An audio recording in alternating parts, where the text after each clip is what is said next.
اعوذ باللہ من الشیطان الرجیم بسم اللہ الرحمن الرحیم ان اللہ وملائکتہ یصلون علی النبی یا ایھا الذین آمنوا صلوا علیہ وسلموا تسلیما الصلاۃ والسلام علیک یا رسول اللہ وعلی آلک واصحابک یا حبیب اللہ الصلاۃ والسلام علیک یا رسول اللہ وعلی آلک واصحابک یا محبوب رب العالمین۔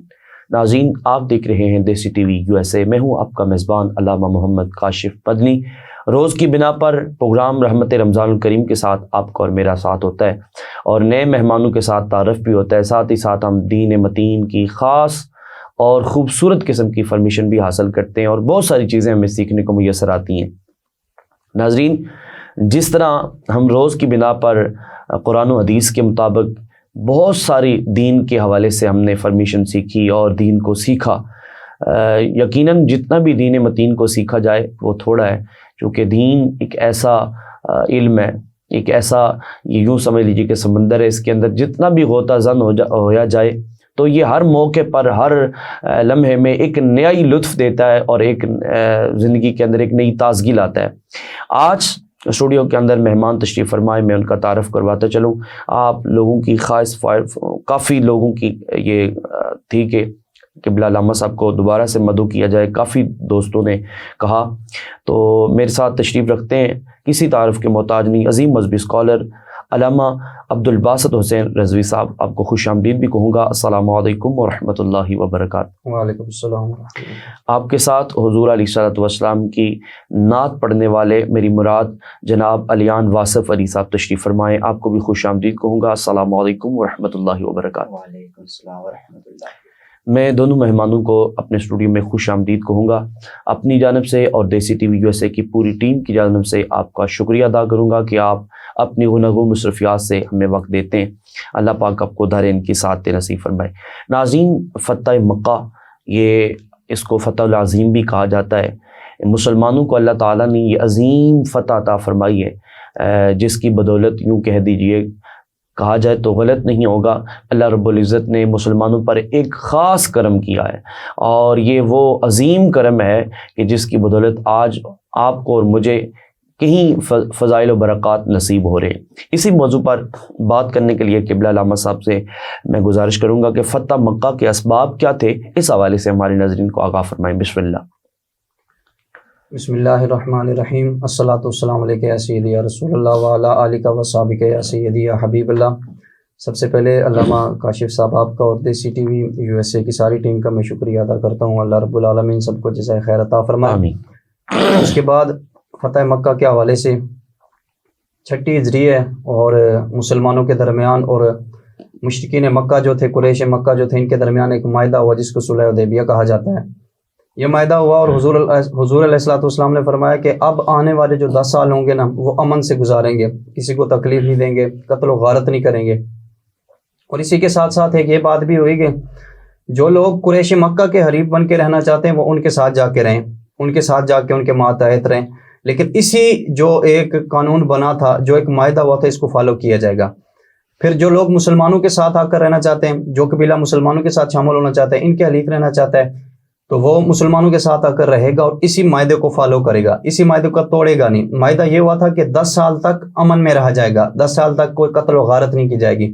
ایک قبیلہ بنو ابی بکر اس کا نام ہے، تو یہ قبیلہ جو ہے قریش مکہ کے ساتھ شامل ہو گیا، اور ایک اور قبیلہ اس کا نام ہے قبیلہ بنی خزاعہ، یہ قبیلہ مسلمانوں کے ساتھ شامل ہو گیا۔ یہ جو دو قبیلے تھے، ان قبیلوں میں آپس میں تقریباً 1 صدی کے ساتھ مخالفت تھی، یہ بالکل ایسے آمنے سامنے تھے۔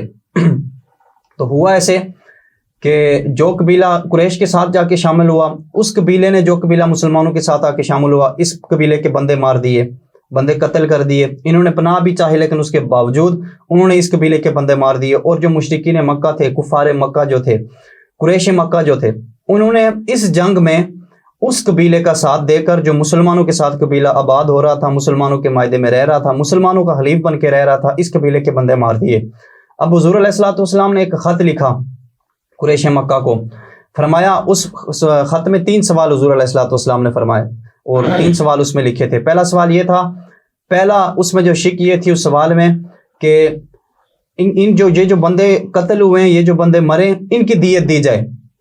ان کی دیت دی جائے. اگر دیت نہیں دے رہے تو پھر آپ کے ساتھ جو قبیلہ خلیف میں رہ رہا ہے، آپ کے ساتھ شانہ بشانہ ہو کے رہ رہا ہے، اس قبیلے کے ساتھ اعلان لا تلکی کی جائے تاکہ پھر ہم اس سے جنگ کر لیں اور اس سے بدلہ لیں. جو انہوں نے قتل و غارت کی ہے اس قتل و غارت کا ہم اس سے بدلہ لیں. اور تیسرا معاہدہ یہ تھا، اگر یہ 2 شرطیں آپ پوری نہیں کرتے تو تیسرا یہ تھا کہ جو صلح حدیبیہ ہوا تھا اس کو توڑ لیا جائے. تو کیونکہ صلح حدیبیہ 6 ہجری کو ہوا تھا اور فتح مکہ 8 ہجری کو آ رہا ہے، تقریباً 22 مہینے ہیں. مفسرین فرماتے ہیں کہ 22 مہینے کی مدت گزری تھی اسی معاہدے کو، صلح حدیبیہ کو. پھر جو پہلے 2 سوال تھے، پہلی 2 شرطیں تھیں، ان پہ عمل نہیں کیا گیا. پھر جو تیسری شرط تھی وہ یہ تھی کہ صلح حدیبیہ کے حوالے سے جو معاہدہ تھا وہ توڑا جائے. تو اس پہ جو کفار مکہ تھے وہ تقریباً آدھے راضی تھے اور آدھے راضی نہیں تھے. لیکن ان جو کفار مکہ، قریش مکہ کا جو لیڈر تھا ابو سفیان تھا، انہوں نے اس وقت اسلام قبول نہیں لایا تھا. ان کو پتا تھا، بڑے تیز تھے وہ اس حوالے سے، ان کو پتا تھا کہ اب مسلمان بدلہ لینے کے بغیر نہیں رہیں گے. وہ مدینہ کی سرزمین میں آ گئے، حضور علیہ الصلوۃ والسلام کے گھر آ گئے. حضور علیہ الصلوۃ والسلام کے گھر اب ابو سفیان کی بیٹی ہے حضور کے نکاح میں، ام المومنین سیدہ ام حبیبہ رضی اللہ تعالیٰ عنہ ان کا نام ہے. جب آئے نا ابو سفیان ان کے گھر، تو یہ ایک چارپائی ہے، اس پہ بستر لگا ہے، کمل بچھا ہے اور چادر بچھی ہے. ابو سفیان جب اس پہ بیٹھنے لگے تو ابو سفیان کی بیٹی ام حبیبہ انہوں نے وہ بستر کلوز کر دیا، وہ جو چادر تھی وہ کلوز کر دی. فرمایا جو بستر ہے رسول اللہ کا، اس پہ آپ کو نہیں بیٹھنے دیا جائے گا. بیٹی اپنے باپ کو منع کر رہی ہے، فرمایا اس پہ آپ کو بیٹھنے نہیں دیا جائے گا. کیا خوبصورت بات. حضرت یہاں بیٹی اپنے سگے باپ کو منع کر رہی ہے، فرمایا اس بستر پہ آپ کو نہیں بیٹھنے دیا جائے گا، یہ بستر رسول اللہ کا بستر ہے. سبحان اللہ. ابو سفیان نے جب یہ دیکھا نا تو بیٹی سے کہنے لگے، بیٹی جب سے جدا ہوئی ہے تیرے کو تیور چینج لگ رہے ہیں. تو اس بیٹی نے آگے سے جواب دیا، ام حبیبہ رضی اللہ تعالیٰ عنہ ام المومنین، آپ نے فرمایا تیور کیوں نہ چینج ہو، اللہ نے مجھے ایمان کی دولت سے سرفراز فرما دیا ہے. سبحان اللہ. اور تم ابھی بھی انہی بتوں کو پوجتے ہو اور بتوں کے آگے جا کے سجدہ ریزیاں کرتے ہو، مجھے تو اللہ نے ایمان کی دولت سے سرفراز فرما دیا. اب ابو سفیان ادھر سے اٹھے حضور کے پاس گئے، حضور کے ساتھ جب بات چیت کرنے لگے تو حضور نے ان کی بات نہیں سنی. پھر حضرت ابو بکر صدیق کے پاس چلے گئے، فرمایا آپ جا کے حضور کی بارگاہ میں سفارش کریں. ابو بکر نے بھی سفارش نہیں کی. پھر اس کے بعد حضرت عمر کے پاس چلے گئے، حضرت عمر نے بھی ان کی بات نہ مانی، انہوں نے بھی سفارش نہیں کی. پھر مولا علی کے پاس چلے گئے، پھر مولا علی نے بھی بات نہ مانی تو سیدہ پاک کے پاس چلے گئے ابو سفیان. کہنے لگے سیدہ پاک آپ کی بات حضور نہیں ٹال سکتے، آپ جا کے حضور کو فرما دیں، آپ جا کے حضور کو عرض کریں، اس طرح عرض کریں کہ جو معاہدہ ہوا تھا اسی کو برقرار رکھا جائے، اس کو توڑے نہ اور لوگ تک امن میں رہے. تو سیدہ پاک نے بھی فرمایا اب حضور کیونکہ آپ نے قتل کر دیے لوگوں کا، اس معاہدے کو توڑ دیا تو حضور اس معاہدے پر عمل نہیں کریں گے. سب سے پہلے کیونکہ اس معاہدے کو توڑا ہی آپ نے. سیدہ پاک کی طرف سے بھی جب جواب نہ میں ملا تو ابو سفیان اٹھ کے مکے کی طرف چل دیے. اب حضور علیہ الصلوۃ والسلام نے ابو بکر کو فرمایا، ان کو بلا کر مشورہ لیا کہ اب کیا کرنا چاہیے. تو ابو بکر کیونکہ نرم مزاج ہیں تو حضرت ابو بکر رضی اللہ تعالیٰ عنہ آپ نے عرض کی یا رسول اللہ قریش مکہ جس طرح بھی ہیں تو آپ کے خاندان کے ہی نا، تو ایسا کرتے ہیں کہ ان کو درگزر کر دیا جائے. تو پھر اس کے بعد حضور علیہ الصلوۃ والسلام نے حضرت عمر سے مشورہ لیا، فرمایا عمر تم کیا کہتے ہو اس معاملے میں. حضرت عمر رضی اللہ تعالیٰ عنہ آپ کیونکہ سخت بیعت کے مالک تھے، آپ نے پھر وہ ساری باتیں گننا شروع کر دی. آپ نے عرض کی یا رسول اللہ یہ وہی لوگ ہیں جنہوں نے آپ کو ستایا، آپ پہ اونجریاں پھینکی، یہ وہی لوگ ہیں جنہوں نے صحابہ کو ستا کر مکے سے ہجرت کرنے پہ مجبور کر کے باہر نکالا، یہ وہی لوگ ہیں جنہوں نے آپ کو پتھر مارے. حضرت عمر رضی اللہ تعالیٰ عنہ نے ساری وہ باتیں گننا شروع کر دی. فرمایا کیونکہ سب سے پہلے فتح مکہ ہوگا، مکہ کو جا کر فتح کریں گے اور مکے کے جو لوگ ہیں جب تک یہ اسلام نہیں لائیں گے تو باقی عرب بھی اسلام میں نہیں آ سکتا، ان کے لیے بھی پھر اسلام لانے میں دشواری ہو، کیونکہ سب سے پہلے مکے والوں کو اسلام کی طرف لانا ہوگا. حضور علیہ الصلوۃ والسلام نے حضرت عمر کی اس بات پہ مانا اور اس پہ عمل کرنا شروع کر دیا. جتنے بھی قبیلے تھے مدینے کے قریب حضور علیہ الصلوۃ والسلام نے جو کیونکہ مسلمانوں کے ساتھ حلیف میں رہ رہے تھے، مسلمانوں کے ساتھ مل کر رہ رہے تھے، حضور علیہ الصلوۃ والسلام نے ان کو پھر اطلاع دی کہ یہ معاملہ ہے، آہستہ آہستہ تیاری کرو، ہم نے فتح مکہ کے لیے جانا ہے. صحابہ کو منع بھی فرما دیا ساتھ کہ مکے والوں کو نہیں بتانا کہ ہم فتح مکہ کے لیے جا رہے ہیں. سارے صحابہ جتنے بھی تھے سب کو منع فرما دیا، فرمایا مکے والوں کو نہیں بتانا کہ ہم فتح مکہ کے لیے آ رہے ہیں. ایک صحابی ہیں حضرت حاطب ابن ابی بلتہ رضی اللہ تعالیٰ عنہ، یہ مہاجرین میں سے، انہوں نے حضور علیہ الصلوۃ والسلام سے چھپ کر ایک خط لکھ دیا مکے والوں کو. بخاری شریف کی دوسری جلد کے اندر امام بخاری نے کتاب المغازی میں اس بات کو لکھا ہے کہ حضرت حاطب ابن ابی بلتہ نے مکے والوں کو خط لکھ دیا اور ایک عورت کو خط دے دیا اور عورت کو فرمایا یہ خط جا کر مکے والوں کو دے دو. ادھر حضور علیہ الصلوۃ والسلام کو پتہ چل گیا. تو ایسا تو ہو نہیں نہ سکتا کہ ہو نبی اور امت کی خبر نہ رکھے، کیا بات ہے، وہ نبی اور امت کی خبر نہ رکھے. تو حضور علیہ الصلوۃ والسلام کو پتہ چل گیا. حضور علیہ الصلوۃ والسلام نے فرمایا علی آپ جائیں, مقداد بن اسود آپ جائیں, روضہ خاک سے ایک عورت جا رہی ہے, اس کے پاس ایک خط ہے, آپ خط بھی لے کے آئیں اور اس عورت کو بھی گرفتار کر کے لے آئیں. سبحان اللہ. اب حضور علیہ الصلوۃ والسلام نے جو جگہ بتائی تھی نا, بالکل مولا علی فرماتے ہیں کہ بالکل اسی جگہ سے وہ عورت جا رہی تھی. ظاہری بات ہے وہ عورت اسی جگہ پہ کھڑے ہو کر ان کا انتظار تو نہیں نہ کر رہی تھی. وہ حضور کے صحابہ مولا علی سواریوں پہ سوار ہوں گے, وہ کھولی ہوں گی, ان پہ سوار ہو کے اس جگہ پہ گئے ہوں گے. مولا علی فرماتے ہیں جس جگہ پہ حضور نے فرمایا تھا اسی جگہ روضہ خاک سے وہ عورت جا رہی تھی. تمہارے منہ سے جو نکلی وہ بات ہو کے رہی, سحر کو کہہ دیا شب تو رات ہو کے رہی. مولا علی نے فرمایا کہ تمہارے پاس خط ہے, خط ہمیں دے دو. اس عورت سے فرمایا, اس عورت کو روکا, فرمایا تمہارے پاس خط ہے, خط ہمیں دے دو. اس عورت نے فرمایا جی میرے پاس کوئی خط نہیں ہے. تو مولا علی نے پھر اس کو اگلی دھمکی لگائی, فرمایا خط تمہارے پاس ہے, ماں کذب رسول اللہ و ماں کذبنا, فرمایا رسول اللہ نے بھی جھوٹ نہیں بولا اور جھوٹ ہم بھی نہیں بول رہے, خط تمہارے پاس ہے, خط ہمیں دے دو. مولا علی کو پتا تھا خدا سچا ہے, اس کے احمد مختار سچے ہیں, کلام اللہ سچا اور چاروں یار سچے ہیں, جو پی بیٹھے ان آنکھوں سے وہی میخار سچے ہیں, جو پی کے بھی نہیں بہکے وہی افکار سچے ہیں, خدا شاہد ازر عشق کے اسرار سچے ہیں, میں جھوٹائی سے ہی لیکن میرے سرکار سچے ہیں. حضور کے منہ سے نکلی ہوئی بات جھوٹ تو نہیں ہو سکتی. صبح قیامت تک حضور کے منہ سے نکلی ہوئی بات تمہارے منہ سے جو نکلی وہ بات ہو کے رہی. مولا علی نے فرمایا حضور نے بھی جھوٹ نہیں بولا اور ہم بھی جھوٹ نہیں بول رہے, خط تمہارے پاس ہے, دو. اگر خط نہیں دو گی تو ہم تمہارے کپڑے پھاڑ کے تم سے خط لیں گے, خط تمہارے پاس ہے. اب مولا علی نے پھر فرمایا اگر کپڑے پھاڑنے کے بعد بھی خط نہ ملا تو تمہیں قتل کر کے نقتلن کے, فرمایا تمہیں قتل کر کے تم سے خط لیا جائے گا, خط تمہارے پاس ہے. مولا علی نے اس کو جب یہ دھمکی لگائی نا تو اس نے بالوں کے ایسے جوڑے سے خط نکال کر مولا علی کے سامنے رکھ دیا. بالوں کے جوڑے سے بھی چھپا ہوا خط نکل آتا ہے, لیکن اس کے لیے شرط یہ ہے کہ پھر سامنے کوئی علی کھڑا ہو. مرتضیٰ شیر حق اشجع الاشجعین, ساقی شیر و شربت پہ لاکھوں سلام, اور شیر شمشیر زن شاہ خیبر شکن, پرتوے دست قدرت پہ لاکھوں سلام. اب مولا علی نے اس عورت کو بھی گرفتار کیا اور وہ خط بھی لے کر حضور کی بارگاہ میں آ گئے. حضور علیہ الصلوۃ والسلام نے اس عورت کو فرمایا ایک تو مسلمانوں کی چگلیاں کرتی ہے, یہاں سے خط لے کے ادھر جا رہی ہے, اور دوسرا گیت گاتی ہے. وہ جو عورت تھی وہ اس وقت قریش مکہ کے لیے اشعار پڑھا کرتی تھی, گیت گایا کرتے تھے ان کے لیے. اب عورت نے جو جواب دیا حضرت وہ سننے سے تعلق رکھتا ہے. عورت نے فرمایا جب سے بدر ہوا ہے نا, جب سے بدر میں مشرکین مکہ کے بڑے بڑے سردار مارے گئے, بدر کب ہوا 2 ہجری کو ہوا, فتح مکہ کب ہو رہا ہے 8 ہجری کو, 6 سال گزر گئے. اس عورت نے کہا جب سے بدر ہوا ہے اس کے بعد مشرکین مکہ نے آج تک وہ گیت اور وہ گانے نہیں سنے. 6 سال تک اتنا ان کو اپنے بڑوں کا اتنا دکھ تھا, اتنی تکلیف تھی, اتنا وہ درد محسوس کر رہے تھے کہ 6 سال تک انہوں نے کوئی گیت, کوئی گانے, کوئی اشعار نہیں سنے. اب حضرت حاتب ابن بلدہ رضی اللہ تعالیٰ عنہ صحابی رسول مہاجرین میں سے, ان کو حضور نے بلایا, فرمایا کیوں خط لکھا, ہم نے تمہیں منع کیا تھا. اب خط میں کوئی ایسی بات ہے بھی نہیں. خط میں لکھا کیا, ان رسول اللہ صلی اللہ علیہ وسلم قد توجہ علیکم بجیش کاللیل یسیر بالسیل واللہ اقسم بہ لو سار علیکم وحدہ لنصرہ اللہ تعالی. حضرت حاتب ابن ابی بلتہ نے لکھا ہے کہ اے مکے والو, حضور علیہ الصلوۃ والسلام کے ساتھ جو لشکر آ رہا ہے نا اس کی تعداد بہت بڑی ہے. جس طرح رات کا اندھیرا ہوتا ہے نا اس طرح یہ لشکر ہے. جس طرح رات کے اندھیرے کی انتہا نہیں ہوتی اسی طرح یہ لشکر کی انتہا نہیں ہے, بہت بڑا لشکر ہے. اور فرمایا پھر اگلی بات کیا ہے, فرمایا وہ چلتا ایسے ہے جس طرح پانی کا طوفان آتا ہے, جس طرح سمندر کا طوفان آتا ہے. وہ جو حضور علیہ الصلوۃ والسلام کے ساتھ لشکر ہے وہ اس طرح چلتا ہے.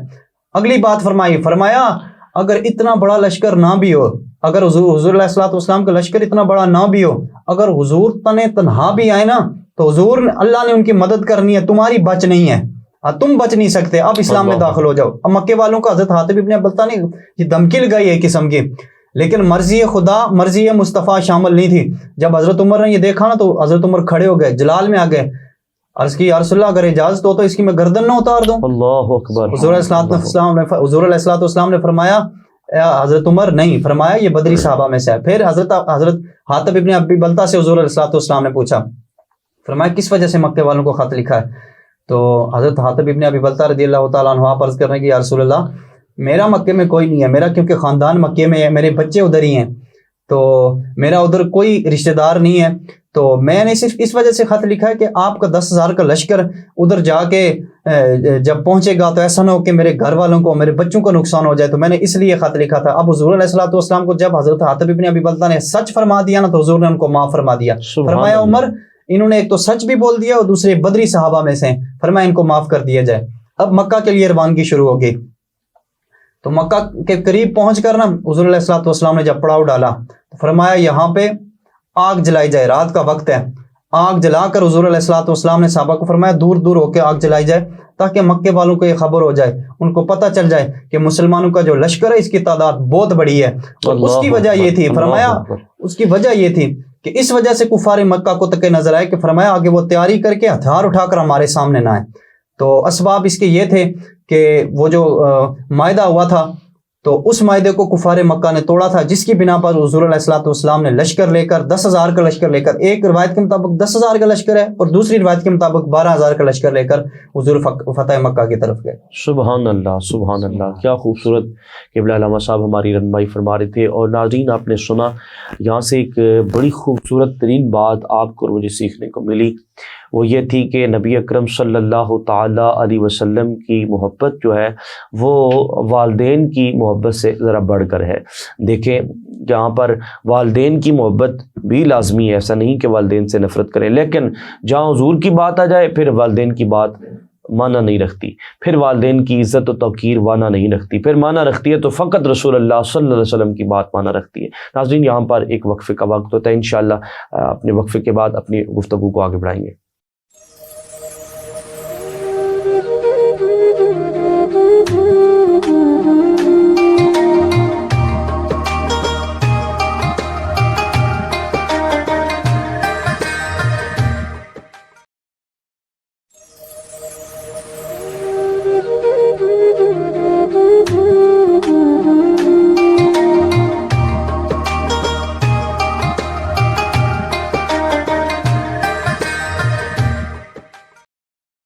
ناظرین ایک دفعہ پھر اپنے پروگرام رحمت رمضان الکریم میں آپ کو خوش آمدید کہیں گے۔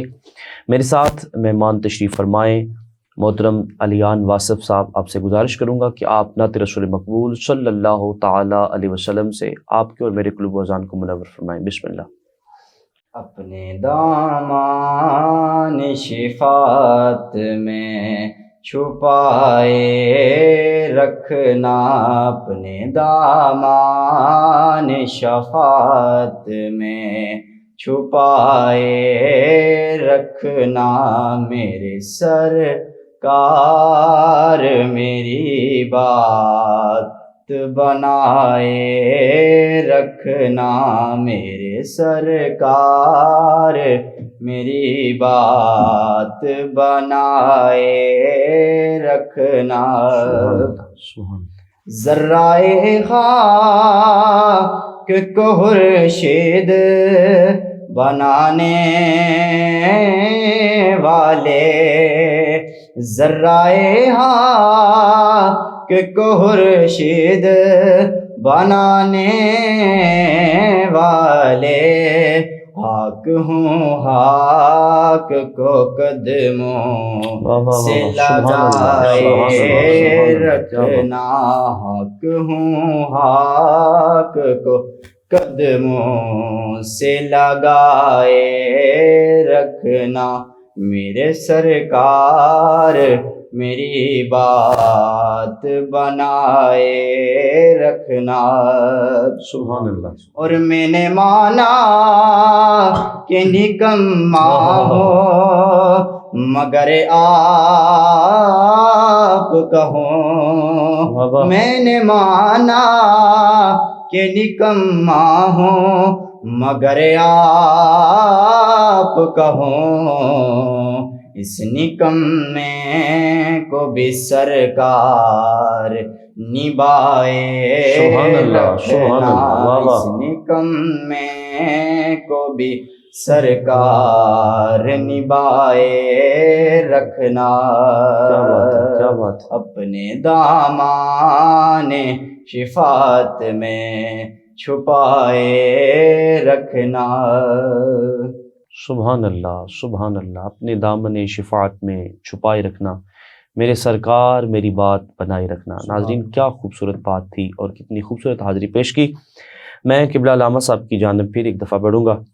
علامہ صاحب آپ کی خدمت میں گزارش ہے کہ فتح مکہ سے اہل ایمان کو کیا سبق ملتا ہے اور اہل ایمان اس سے کیا سبق حاصل ان کو کرنا چاہیے، اس حوالے سے ہمارے ناظرین کو آگاہ فرمائیں۔ بسم اللہ۔ بسم اللہ الرحمن الرحیم۔ فتح مکہ والے دن مسلمانوں کا جو لشکر تھا 10,000 کے قریب تھا۔ حضور علیہ السلام نے اس کو 4 حصوں میں تقسیم کیا۔ سبحان اللہ۔ ایک خود آپ رہنمائی فرما رہے تھے، ایک کو حضرت خالد فرما رہے تھے، اور ایک کا امیر انہوں نے مولا علی کو بنایا۔ سبحان اللہ۔ اور جتنے بھی لشکر والے تھے سب کو حضور علیہ السلام نے فرمایا آج کسی کو بلا وجہ مارنا نہیں ہے، بے شک بلا وجہ کسی کی جان نہیں لینی۔ ہاں جو آگے سے حملہ کرنے کی کوشش کرے، جو تیر اندازی کرے یا جو تم سے مقابلہ کرنے کی کوشش کرے، اس کے علاوہ کسی کو نہیں مار رہا۔ حضور جب حرم کعبہ میں داخل ہوئے، حضور علیہ السلام نے اعلان کیا، فرمایا جو پناہ چاہتا ہے اس کے لیے 3 جگہیں۔ سب سے پہلی یہ ہے کہ وہ ابو سفیان کے گھر چلا جائے، جو ان کے گھر چلا جائے گا وہ امان میں آ جائے گا، اس کو کچھ نہیں کہا جائے گا۔ دوسری بات یہ ہے کہ وہ حرم کعبہ میں آ جائے، اس کو بھی امان دی جائے گی، اس کی بھی جان بخشی جائے گی۔ اور تیسری بات یہ ہے، فرمایا فتح مکہ والے دن حضور علیہ السلام نے فرمایا جو اپنے گھروں میں اپنا دروازہ بند کر کے اندر ہو جائے گا اس کو بھی امان دی جائے گی۔ فتح مکہ والے دن حضرت ایک بڑی عجیب بات ہے، اللہ حضور علیہ السلام کے چاچا امیر حمزہ کے قاتل بھی وہاں موجود ہیں، حضور علیہ السلام پہ اوجریاں پھینکنے والے بھی وہاں موجود ہیں، حضور علیہ السلام کو تنگ کرنے والے، آپ کو پتھر مارنے والے، تنگ کر کے صحابہ والے بیت کو جن کی وجہ سے حضور علیہ السلام نے مکہ سے ہجرت کر کے مدینہ کی طرف گئے، وہ بھی موجود ہیں۔ لیکن آج فتح مکہ والے دن حضور علیہ السلام نے فرمایا جو آج کلمہ پڑ جائے گا نا آج سب کو بخش دیا جائے گا۔ سبحان اللہ۔ آج سب کو بخش دیا جائے گا۔ ابو سفیان کی بیوی ہے، ان کا نام ہے ہندا، جنہوں نے حضور علیہ السلام کی چچا شیر عرب حضرت امیر حمزہ کا کلیجہ کچا نکال کر چبایا تھا، جس عورت نے، ہندا نامی عورت نے، حضور علیہ السلام نے آج کے دن اس کو بھی معاف فرما دیا۔ پھر واشی بن حرب جس نے نیزہ مار کے امیر حمزہ کو زخمی کیا اور شہید کیا تھا، یہ کیونکہ بھاگ کے طائف کی طرف چلا گیا تھا، حضور علیہ السلام نے جب فتح مکہ کیا اس کو بھی بعد میں لوگوں نے خط لکھا، فرمایا آ جا حضور کے پاس آ جا، وہ تمہیں معاف فرما دیں گے۔ حضور نے اس کو بھی معاف فرما دیا۔ فتح مکہ والے دن سب کو، یہاں تک کہ فتح مکہ والے دن جو جانور تھے ان کو بھی کچھ نہیں کہا گیا۔ طلوع اور حرج کے درمیان ایک کتی سوئی تھی، حضور علیہ السلام جب وہاں سے گزرے تو پھر آپ نے حضرت جمیل بن سراقہ کی ڈپٹی لگا دی، فرمایا اس کتی کے پاس کھڑے ہو جاؤ، اس کتی اور اس کے بچوں کو نقصان نہیں ہونا چاہیے۔ فتح مکہ والے دن انسان تو انسان ہے، حضرت اس کتی اور کتی کے بچوں کو بھی امان دی گئی، اس کی حفاظت کے لیے بھی صحابی رسول کو کھڑا کیا گیا۔ اب فتح مکہ جب، کیونکہ سارے دشمنان خدا، دشمنان رسول جو پہلے تھے اسلام لانے سے پہلے، جنہوں نے مکہ میں حضور کو تنگ کیا تھا، آپ ایک صحابی ہیں ان کا نام ہے حضرت عبداللہ بن رواح۔ حضور علیہ السلام نے سب کو منع فرما دیا، فرمایا بغیر کسی وجہ کے کسی کو کچھ نہیں کہنا، لیکن ان کی نظر جب دشمنان رسول پہ پڑی نا تو ان سے رہا نہ گیا، فرمایا خلو بنی الکفار عن سبیلی الیوم نضربکم علی تنزیلی دربا یزیل الحام عن مکیلی ویزہل الخلیل عن خلیلی۔ فرمایا آج کا دن جتنے بھی سردار، جتنے بھی کفار راستے میں کھڑے، سارے راستے سے ہٹ جاؤ، آج حضور تشریف لے آ رہے ہیں، سبحان اللہ، آج حضور تشریف لے آ رہے ہیں۔ اور فرمایا آج جس نے حضور کی طرف میلی آنکھ سے بھی دیکھا نا تو آج دوست کو اس کے دوست سے جدا کر دیا جائے گا۔ حرم کعبہ میں کھڑے ہو کر حضرت، یہ آپ نے اشعار پڑھے حضرت عبداللہ بن رواح نے، رسول اللہ کے صحابی ہیں، درباری شاعر ہیں یہ، ان کے جب یہ اشعار حضرت عمر نے سنے نا تو حضرت عمر جلال میں آ گئے، غصے میں آ گئے، فرمایا عبداللہ بن رواح حرم کعبہ میں کھڑے ہو کر یہ کیسے شعر پڑھ رہے ہو، کیسی بات کر رہے ہو؟ حضور علیہ السلام نے پھر حضرت عمر کو منع فرما دیا، فرمایا عمر نہیں، اس کو جواب دینے دو، اس کا یہ بولنا، اس کے یہ اشعار پڑھنا میرے دشمنوں کو تیر کی طرح پیوست ہو رہا ہے، سبحان اللہ، میرے دشمنوں کو یہ تیر کی طرف لگ رہے ہیں۔ اب فتح مکہ والے دن حضور علیہ السلام جب فتح مکہ ہو گیا، جتنے بھی بت تھے سارے توڑ دیے گئے، حضور علیہ السلام نے حضرت بلال کو فرمایا بلال کعبے کی چھت پہ چڑھ کر اذان دو۔ وہ بلال جس کو مکے کی گلیوں میں گھسیٹا جا رہا تھا، وہ بلال جس کو فتح مکہ سے پہلے، جس کو اسلام لانے سے پہلے، جس کو اسلام لانے کے بعد، جس بلال کو مکے کی گلیوں میں لٹا کے مارا جا رہا تھا، جس بلال کے سینے پہ منو وزنی پتھر رکھے جا رہے تھے، آج اسی بلال کو حضور نے فرمایا بلال آج کعبے کی چھت پہ کھڑے ہو کر اذان دو۔ اب حضرت بلال کعبے کی چھت پہ کھڑے ہو گئے۔ اب بندہ کعبے کی چھت پہ کھڑا ہو، جدھر رخ کرے گا، جدھر چہرہ کرے گا ادھر ہی قبلہ ہوگا، اس کی مرضی ہے جدھر مرضی وہ اپنا رخ کر کے اذان دے۔ اب حضور علیہ السلام کعبے کا طواف کر رہے ہیں، حضرت بلال اذان دے رہے ہیں، جہاں جہاں حضور جا رہے ہیں حضرت بلال بھی انہی کے رخ کی طرف حاجیو آؤ شہنشاہ کا روزہ۔ علامہ اقبال فرماتے ہیں اذان ازل سے تیرے عشق کا ترانہ بنی، نماز تو ان کی دید کا ایک بہانہ بنی، ادائے دید سراپا نیاز تھی تیری، کسی کو دیکھتے رہنا نماز تھی تیری۔ تو فتح مکہ والے دن جتنے بھی دشمنان خدا تھے، جتنے بھی دشمنان رسول تھے، اللہ تعالیٰ نے سب کو معاف فرما دیا، کیونکہ یہاں مرضی خدا اور مرضی مصطفیٰ یہ تھی کہ حرم جو ہے کعبہ جو ہے حرمت والی جگہ واہ ہے، واہ۔ یہاں پہ کوئی خون نہ بہایا جائے، یہاں خون ریزی نہ کی جائے، یہاں سبحان امن اللہ۔ کے ساتھ اس کو فتح کیا جائے۔ تو وہ جگہ جس جگہ پہ حضور چلے، وہ جگہ حرمت والی، جس کے بارے میں حضرت ابراہیم علیہ السلام نے بھی دعا کر کے گئے، فرمایا اللہ اس شہر کو، اس جگہ کو امن والا گھر بنا دے۔ سبحان اس اللہ۔ جگہ کہ جس جگہ حضور علیہ الصلوۃ والسلام نے بلا وجہ خون ریزی نہیں کی، آج اسی جگہ پہ اگر دیکھا جائے مسلمانوں کے لیے ایک بہت بڑا یہ پیغام ہے کہ جس جگہ پہ حضور علیہ الصلوۃ والسلام نے بلا وجہ خون ریزی نہیں کی، اسی جگہ پہ، اسی عرب کی سرزمین پر، اسی جگہ کے جس جگہ کی قسمیں، جن شہر کی قسمیں، جن جگہوں کی قسمیں جن کا ذکر اللہ نے قرآن میں فرمایا، بے شک، فرمایا لا بے شک۔ اقسم بہذا البلد سبحان وانت اللہ۔ حل بہذا البلد، جس شہر کا ذکر رب نے قرآن میں کیا ہے، اسی شہر میں، اسی جگہ میں آج کنسلٹ ہو رہے ہیں، آج انڈیا کے ڈانسروں کو بلا کر وہاں پہ ڈانس ہو رہی ہے، وہاں پہ سنیموں کا افتتاح ہو رہا ہے۔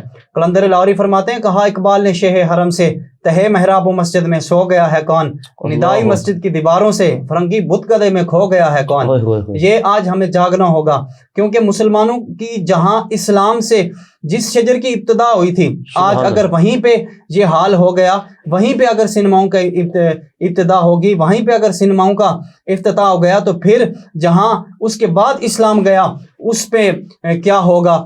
اس کے جہاں لوگ رہے ہیں، جس کا محور اور مرکزی وہ ہے، وہ پاک جگہ حجاز مقدس ہے، اگر وہیں پہ اسلام امن میں نہیں رہے گا، وہیں پہ اگر اسلام کو فروغ نہیں دیا جائے گا، وہیں پہ اگر اسلام کے بارے میں کوئی اچھا نہیں سوچا جائے گا، تو پھر ارد گرد کے جو لوگ ہیں ان کے لیے پھر وہ جو صراط مستقیم کا رستہ ہے، وہ جس چیز کو فوکس کر رہے ہیں، ان کے لیے مشکل ہو جائے گا۔